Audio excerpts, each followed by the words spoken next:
Coucou les merveilles, c'est Chloé, j'espère que vous avez passé de bonnes fêtes de fin d'année et je vous souhaite du coup une très belle année 2021. On va commencer justement avec les énergies de cette nouvelle année, donc pour la semaine du 4 janvier. On va voir un peu les énergies et les conseils des sorcières qui sont présentes dans l'oracle Histoire de sorcière.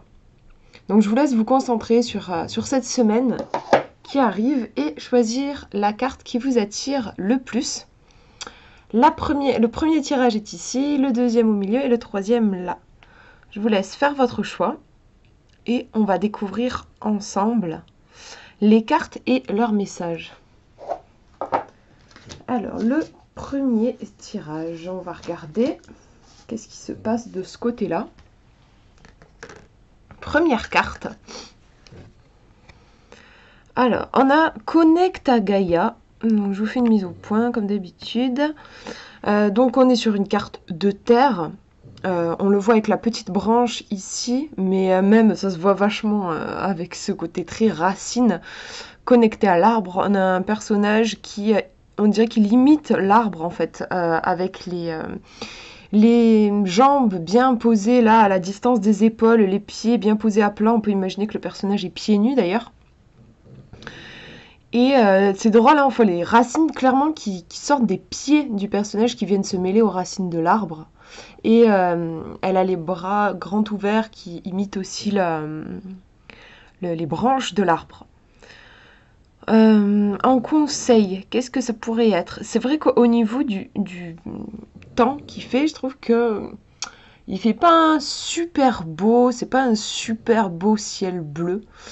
Il y a pas mal d'ombre. Je trouve que ça pourrait être un peu inquiétant avec les pierres aussi en fond là, qui font un peu casser. Moi, je sais pas, je trouve qu'il y a une atmosphère qui pourrait être potentiellement un petit peu inquiétante. Peut-être qu'il va faire un orage ou qu'il va pleuvoir. Mais le personnage ne se soucie pas du tout de ça. Il s'ancre, elle ferme les yeux, comme si elle avait conscience que le plus important, ce n'est pas ce qui est visible, mais ce qui se passe à l'intérieur d'elle. Ce qui est important, c'est d'apporter du calme en elle, plutôt que de s'inquiéter de l'agitation qui pourrait y avoir potentiellement à l'extérieur. En plus, j'anticipe en fait, hein, je dis, il me semble qu'il pourrait faire orage, mais peut-être qu'il ne fera pas orage. Je suis déjà dans l'anticipation avec ce que je vois.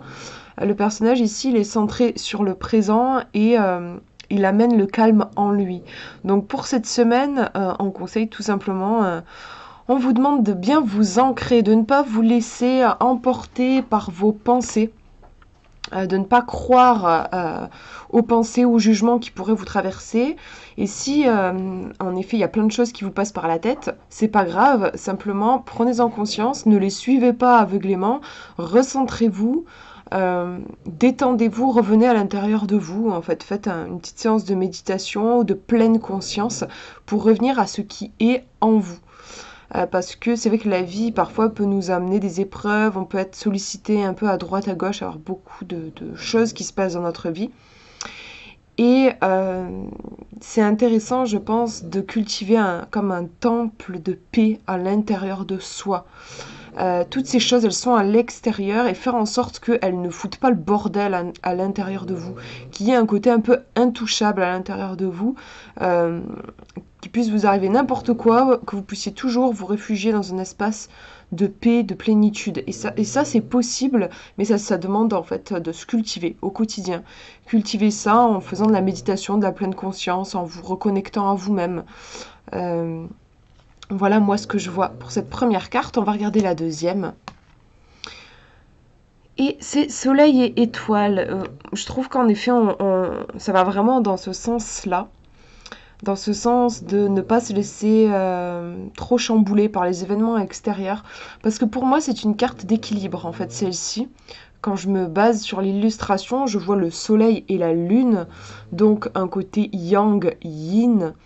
Le personnage qui a la tête avec le soleil dans le yang, mais aussi le bas de son corps dans le yin, elle va traverser comme ça ces deux énergies. Et ici, le télescope va aussi traverser en diagonale ces deux énergies. Ouais, pour moi, c'est une carte qui nous parle de trouver l'équilibre entre les opposés. les choses qui nous paraissent opposées.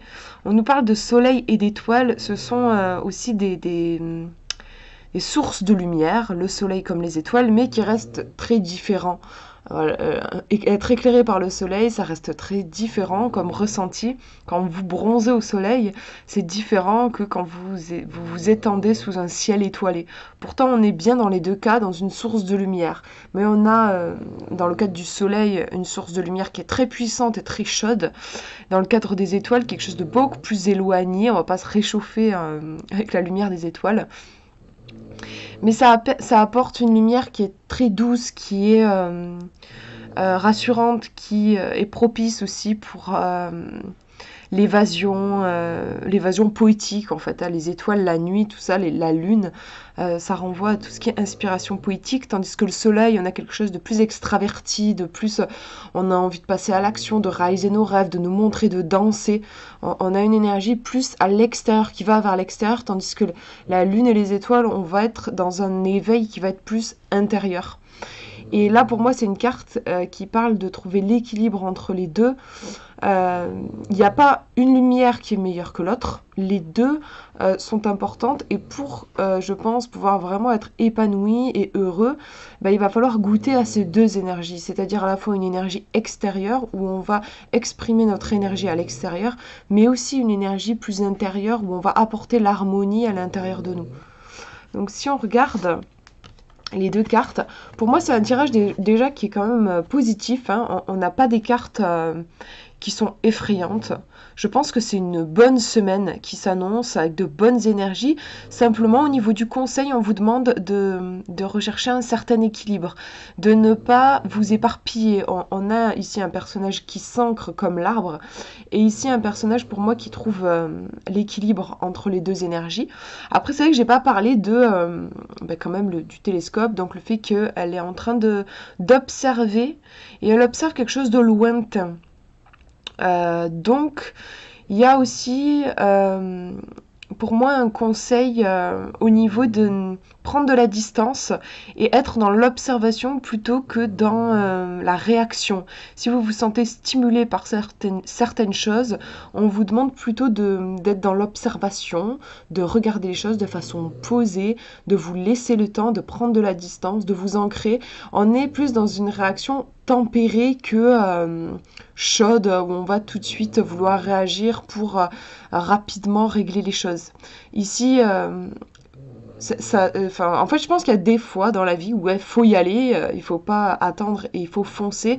Et des fois, c'est important d'être plus tempéré, plus dans la prise de distance. Et là, c'est vraiment ce deuxième conseil qui apparaît pour vous pour cette semaine. Donc, cool, zen en fait. Je trouve que c'est un peu un tirage qui va dans le sens de la zen attitude, prise de distance et pleine conscience. On va regarder le deuxième tirage maintenant. Première carte. On a une carte d'air qui nous dit imagine et conçoit. On a une sorcière sur son balai qui est en train de griffonner des dessins sur un journal et on voit ces dessins qui semblent prendre vie. Et ouais, vraiment comme s'ils avaient une vie qui leur était propre. On a quelque chose de assez conte de fées avec la souris avec des ailes, la couronne, la licorne qui semble aller vers un château de princesse. Moi, c'est vraiment une carte qui me fait penser à l'enfant intérieur. On voit le chat qui s'amuse. La sorcière, elle est plus concentrée sur ce qu'elle fait, mais elle est complètement dans sa bulle. D'ailleurs, elle est en hauteur. Enfin, on voit qu'elle est sur son balai. Elle a l'air d'être montée très haut. Donc, il y a un côté être dans sa bulle. On vous conseille cette semaine de vous mettre dans votre bulle et de laisser votre créativité s'exprimer, les idées venir. Évitez de trop... Enfin, si vous pouvez, en fait, je pense que ce serait bien de vous autoriser des petits moments sans rien, en fait, sans rien faire. C'est là qu'il y a des fois des idées très créatives, des intuitions qui peuvent survenir. Si on est tout le temps dans le rush, avec un emploi du temps hyper construit et plein de choses à faire, on n'a plus de moments pour écouter sa petite voix et pour laisser le génie créatif s'exprimer. Donc, si vous pouvez, essayer de vous emménager... ne serait-ce que 5 minutes, 10 minutes le soir, par exemple, à la fin de la journée, pour vous laisser votre esprit un peu respirer et vagabonder. Ça pourrait être intéressant. On va regarder la deuxième carte. Elle est très chouette cette carte, je l'aime beaucoup. On nous dit portée par le courant. On a cette sorcière qui a l'air de vraiment kiffer l'instant. Elle a l'air bien là. Je sais pas, moi quand je me mets à sa place, je me dis ouais, elle doit être super bien. Elle se laisse porter, elle a laissé sa rame derrière. Elle s'en fout complet. En fait, elle est pas du tout stressée. Elle se laisse aller et elle a confiance que le courant va la mener exactement là où elle a besoin d'être menée, peut-être dans un petit endroit secret où elle va pouvoir se poser avec son chat. Il y a vraiment une ambiance extrêmement détendue dans cette carte. Donc si on regarde les deux, il y a le courant donc ici de la rivière et on voit aussi ici un mouvement avec l'air. On vous demande, j'aime beaucoup ce tirage, je trouve qu'on vous demande d'écouter votre intuition, de vous laisser porter par le flot, par le flux de la vie, par le mouvement à l'intérieur de vous, le mouvement de la vie en fait. Évitez si vous avez tendance à tout contrôler, ça pourrait être intéressant de lâcher prise, de faire confiance, de vous laisser surprendre. Il y a des énergies qui sont très positives. Ici, on a peut-être un potentiel projet qui pourrait fleurir si vous avez tendance à avoir plein de projets. Ça pourrait être une semaine où en effet il y a une super idée qui germe.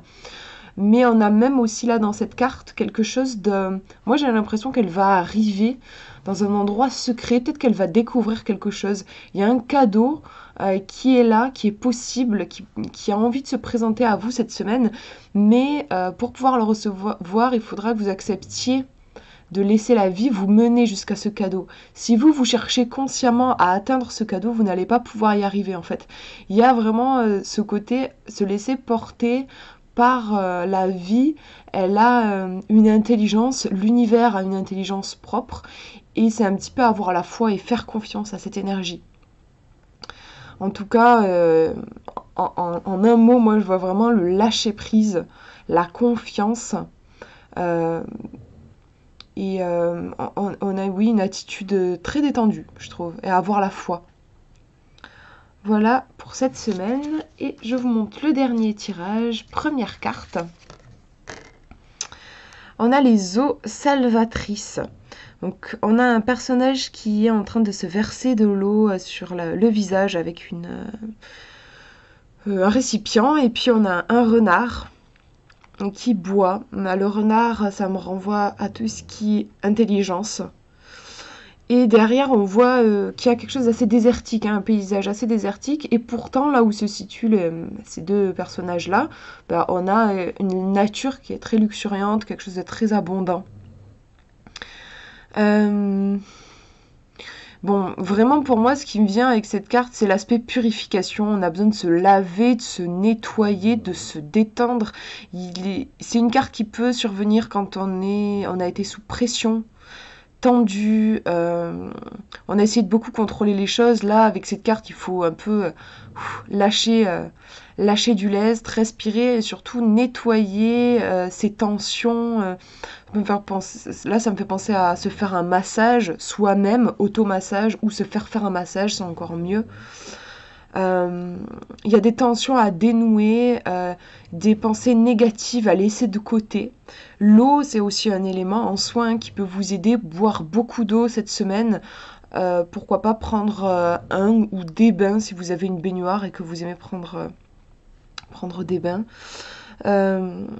Ou en vous douchant, imaginez que l'eau enlève toutes les toxines et aussi des pensées négatives qui vont partir dans la douche, ou se doucher tout simplement en pleine conscience. Enfin, moi je sais que ça me fait beaucoup de bien rien que de sentir l'eau sur mon corps, des fois j'ai l'impression que ça dénoue des tensions. L'eau, elle a vraiment un pouvoir, un truc délassant, quoi, ça détend vachement.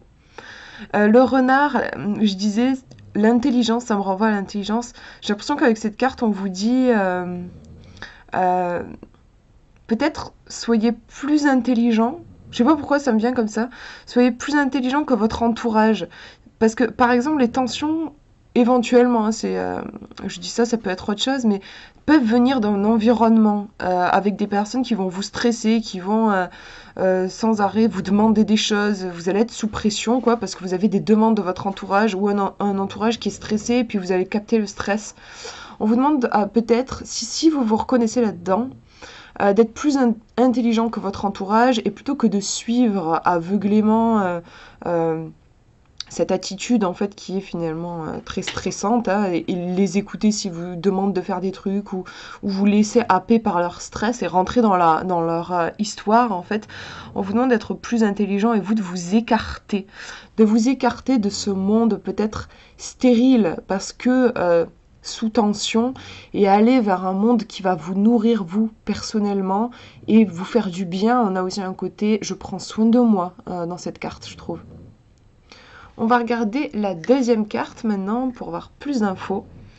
On nous dit écoute la sagesse. Donc vous voyez, c'est intéressant, je trouve, par rapport à ce que je disais là sur la première carte. Il est possible hein, que cette semaine, vous puissiez vous retrouver avec des gens qui ont une façon de vivre qui ne vous convient pas parce que, par exemple, elle est trop stressante, elle est trop source de tension pour vous. Et on vous demande ici d'écouter votre sagesse.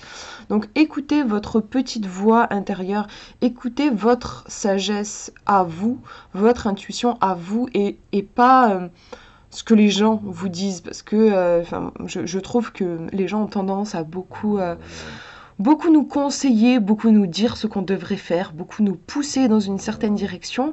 Et si vous vous reconnaissez là-dedans, dans ce climat-là, ces deux cartes, pour moi, elles vous encouragent à vous recentrer sur vous et sur ce qui vous fait du bien à vous, même si peut-être les gens autour de vous, ils diront que c'est pas cool, que c'est pas bien ce que vous faites, peu importe. C'est peut-être vrai pour eux, mais si vous le sentez, c'est vrai pour vous, ça vous fait du bien à vous.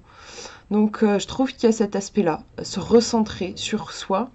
On a ici cette femme de type amérindien qui est en train de... Elle écoute, on voit qu'elle écoute quelque chose. Elle ferme les yeux pour mieux se concentrer sur ce qu'elle entend. On voit comme s'il y avait beaucoup de magie derrière elle et on ne voit même pas où elle se situe d'ailleurs. C'est comme si elle était dans un monde, le monde de la sensibilité. Ça me fait penser à Pocahontas qui va partout où le vent l'emporte. Il y a ce côté, j'écoute le vent, je suis à l'écoute des petites vibrations comme envoie la vie. Je me laisse guider par ça. On a un corbeau qui, pour moi, est un animal qui représente, un oiseau qui représente la magie, le mystère, ce qui peut être effrayant pour des personnes qui sont effrayées par la magie, par les choses obscures, dans le sens les choses cachées. Et là, elle ferme les yeux, donc elle est en lien avec les choses cachées.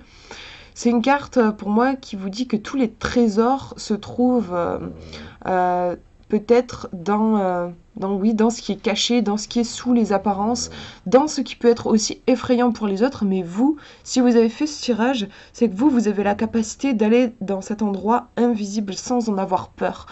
Si vous avez fait ce tirage, choisi ce tirage, je pense que c'est que le monde de la sensibilité, de l'émotion, donc le monde invisible, hein, c'est invisible le monde sensible, c'est pas un monde qui vous fait peur. Et vous pouvez aller à la rencontre de ce monde et piocher des trésors, des enseignements et guider votre vie à travers cette énergie-là. Plutôt que d'essayer de mener une vie comme la société, je trouve, nous encourage à vivre, donc en se basant uniquement sur la raison et la logique. Vous avez, je pense, la faculté de vous guider avec quelque chose de plus sensible. Et cette semaine, c'est ce qu'on vous demande de faire. Il y a un côté s'assumer, je trouve.